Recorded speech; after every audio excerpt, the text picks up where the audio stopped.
another conversation where we profile young women rights defenders that are doing exceptionally well in their fields.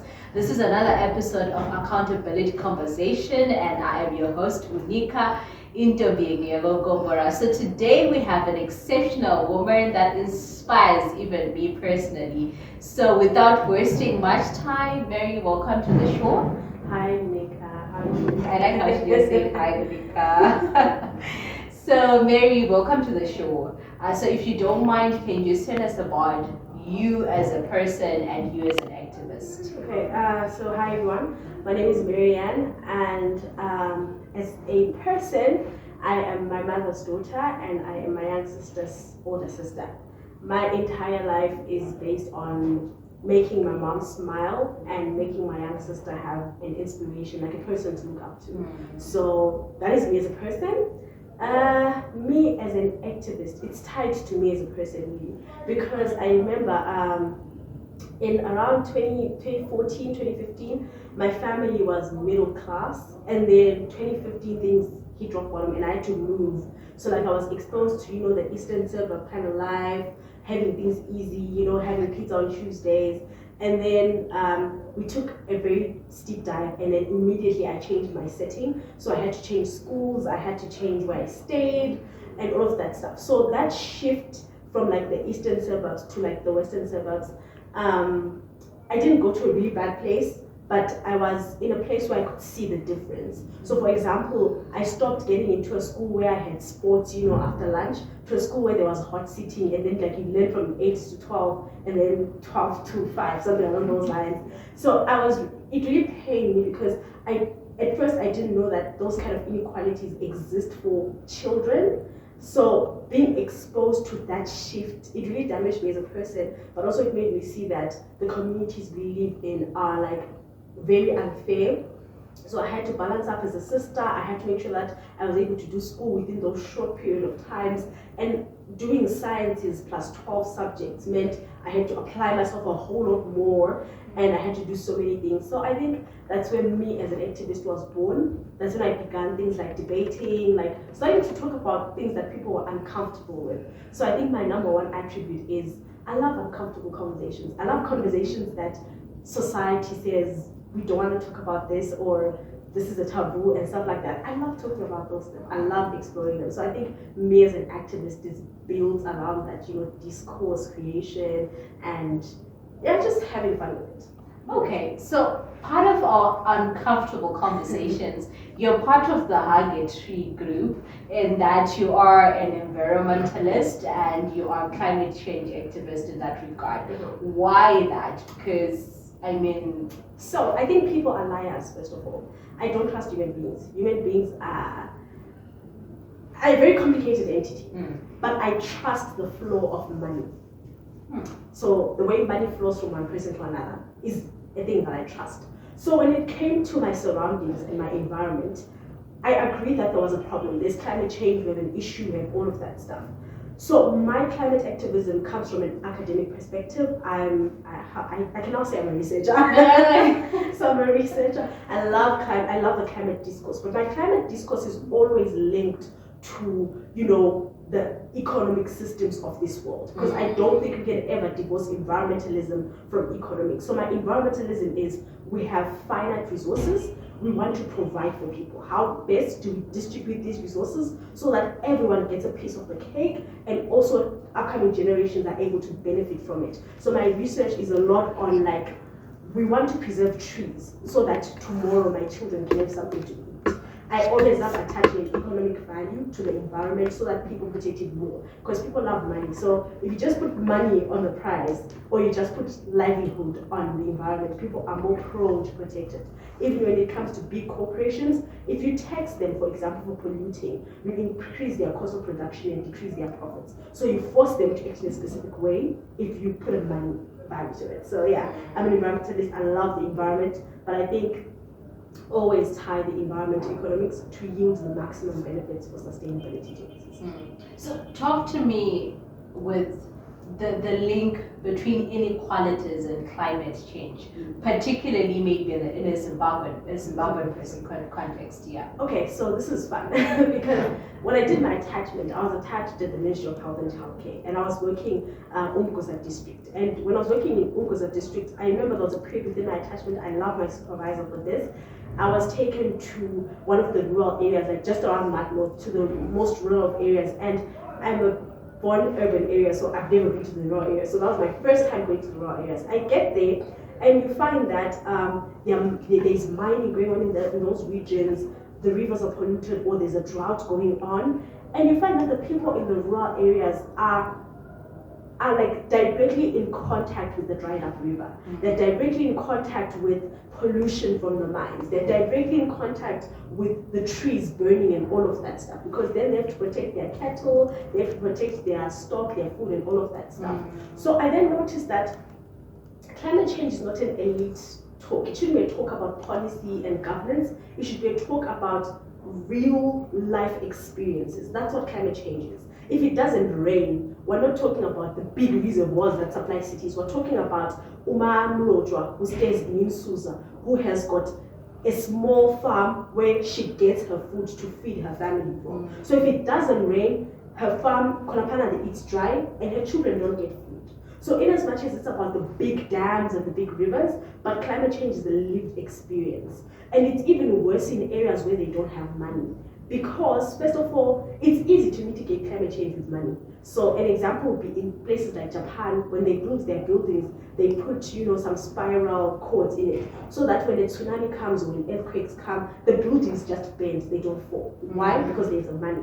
Yeah. Same thing, if you live in the eastern suburbs of Bulawayo, drainage falls, it doesn't drain towards the eastern suburbs, it drains away. So if you have climate change or maybe there are floods in that area, water flows away because they have what? They have money to buffer themselves from the climate effects. But if you don't have money, it means that if the well dries up, you have no alternative source of water. If the community borehole dries up, you have nothing to show for it. So climate is really linked with inequalities, with the poorest, like getting the brunt of the climate crisis. And beyond that, not only the poorest, but also it's gendered.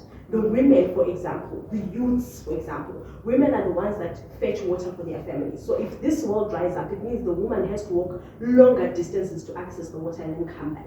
But when we're drafting policies, we rarely ever consider that, there are women in that area that need to be asked to say, what's your day-to-day experience? Or what's this and this and this and that? So really, I think inequalities are the backbone of the effects of climate change, with developing countries facing the most and poorer communities suffering more, with women and children bearing the brunt even harder than everyone else. So those are my sentiments on that issue. So part of your work really was largely focused on economic governance. And economic governance, particularly with regards to the ordinary people that we find, the poor and the middle class that you described when you were starting. What I would then like to say is, with your work, you've done so much with that group. Why particularly should economic governance focus more, or rather efforts by civic society focus more on the marginalized communities, the youth, the women, the persons with disabilities, way more than the ordinarily very privileged groups in the classes of men? Okay, so traditionally, let me start from governance. So traditionally, governance has worked in such a way that laws are crafted by the interministerial task force, they go to legislators, and legislators say yes or no. The process of consultation in most instances, when you want to make a really big change to maybe the constitution, the process of consultation and referendum has mostly been elite in its approach. So for example, if you find out where are most consultation meetings being held, in Bulawayo they'll be held at Selborne Hotel or very fancy places. And the names of those places, in essence, will stop a youth from Kombora to come to the consultation, because they think, oh my God, it's a Selborne Hotel, so it's for, the wealthy people can have this conversation. So in terms of governance in itself, we've been very exclusionary when it comes to marginalized communities. What this has done to our policies is, our policies, for example, address entry into tertiary institutions. Like, or if you're a woman, you can get a waiver into tertiary institutions. But they really don't do anything for the child who got pregnant during COVID and her parents don't have anything, right? The policy addresses me going to varsity, but they don't do anything for the rural child who every day is being hailed by men or who is getting pregnant and all of that stuff. So our policies are good on paper, but in terms of implementation, they're very top approach. They're very urbanite policies. We love like saying, oh, we've achieved 50-50 in parliament, we have more women in medicine now, but we really don't talk about the everyday child who like walks to school every day and even accesses that. And then in terms of like community engagements, like even like in like mini communities, you notice that residents associations, even in Italy, like that's done in the rural areas, men sit in those spaces. Rarely does a man sit down and ask his wife to say, so what do you think about the roads in our area? Or what do you think about it's not raining this year? When people get home, the conversations are, what about our family? What about sex tonight? What about this? It's never really about bringing about meaningful change. And then in terms of the civic space as well, traditionally civic space has always been about, like, it has been about hosting workshops in very fancy places. So there was a workshop in Holiday Inn, and then you have people that are always going to show up maybe because they speak well or they're able to articulate themselves well. And I'm loving the transition that I'm seeing, like gradually going to the roots, like to say we're a membership-based organization and we want to include everyone from every place. That's the kind of approach that I think civic space should take. Not approaches that like just blanket down to say, oh, we had 30 youths from today, 10 of them were female, 20 were male, all of them are from Loy province, and we just sat down and told them about whatever.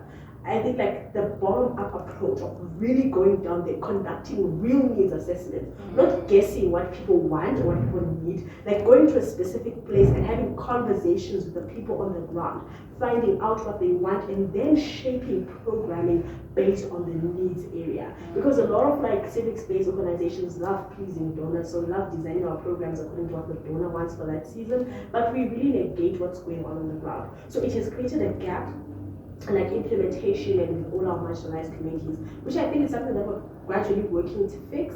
But yeah, I think more can be done in any way. So yeah, to address the marginal groups and the gaps that they exist in their lives. So most of your work has really been with the Zimbabwe Coalition on Data Development as a board, and I've seen most of the things that you talk about, economic governance, natural resource governance, them as an organization standing for those things. But we live in a context, in a politically volatile context in Zimbabwe, whereby civic society really isn't as free as they would want to. What do you think is the importance of those kind of organizations and organizations like Action Aid, for example, that then foster conversations that then have the impact that we want to see for a better world? Yeah, so definitely I've done a lot of work with Zimcode, and yeah, it's been amazing. Like I'm one of the privileged youths that have had the opportunity to even put myself out there within the civic space.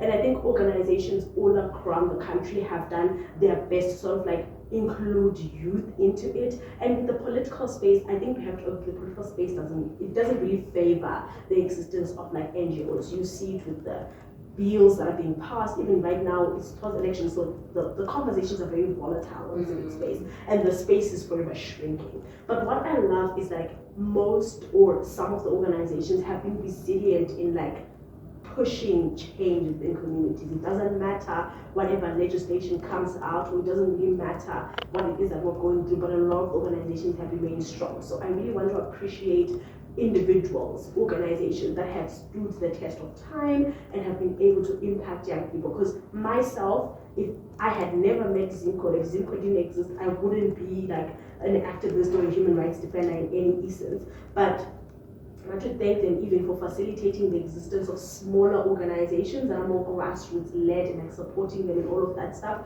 I think that is very important. And what I like is the community approach of like most NGOs now is that they build movements on the ground. So when you go to Kumano, you go to Geta, you go to Gulumane, you go to Binga, you find that there's at least someone in that space who's in charge of movement building for that specific area, which I think is the best way to go now for civic space, because those big like meetings will be monitored anyway. So if you have like that small movement building area, like I love the radio lessons that used to happen, like taking it to radio, taking it to the community, taking it to power, like when people are drinking alcohol, and you know that sports commentary is going on, and people are learning about corruption and all of that stuff. I really think that's the best way to go for NGOs now, in order for them to empower citizens, but also remain in line with the stiff laws and harsh laws that we're having. Movement building on the ground is definitely the way to go.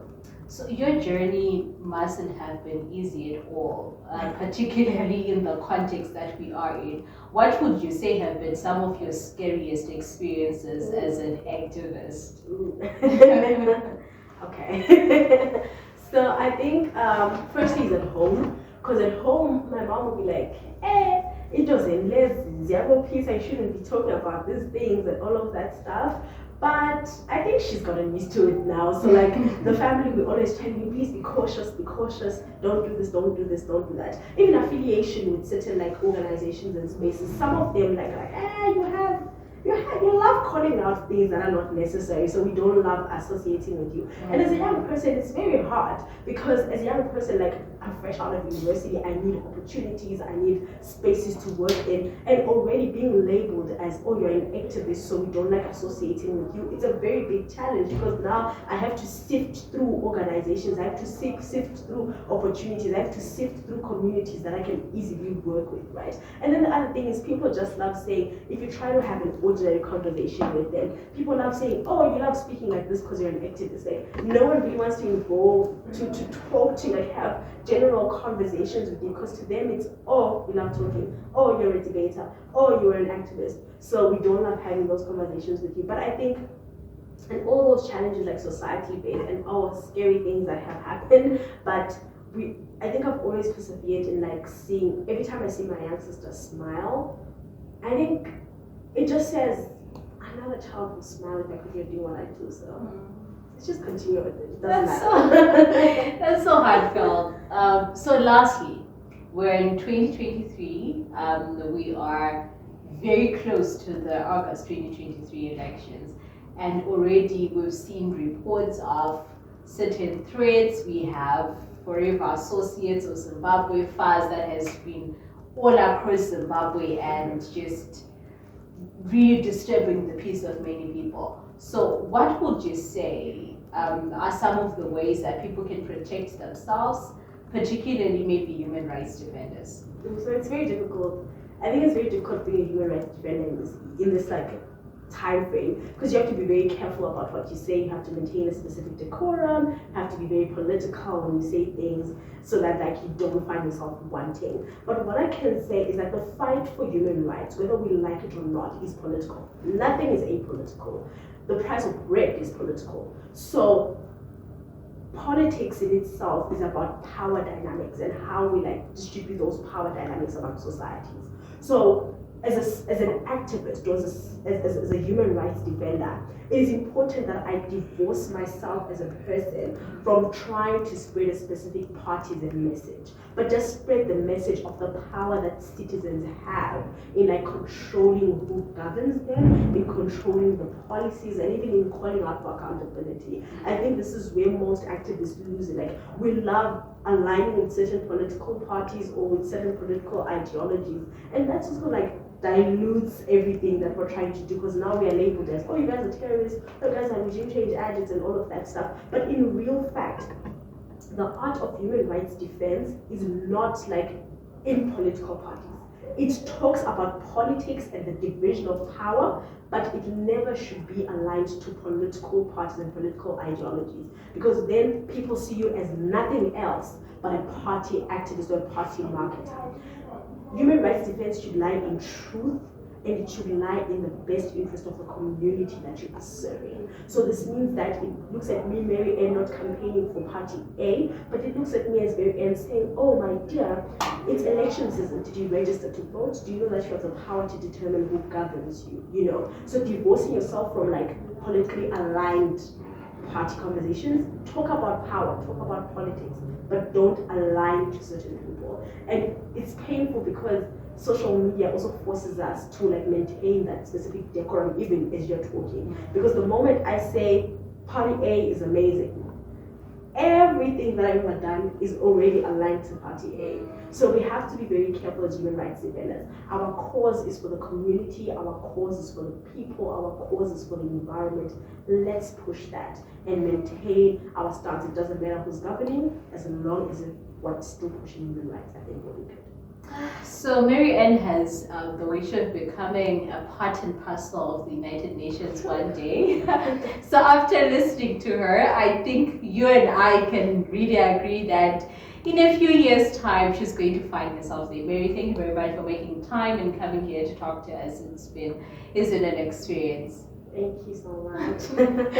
So as always, thank you very much for joining us for another episode of Accountability Conversations. This has been your host, Unika, in Diego Kombora.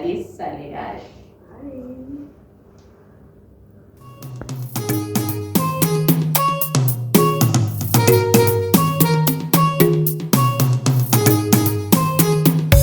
Shungu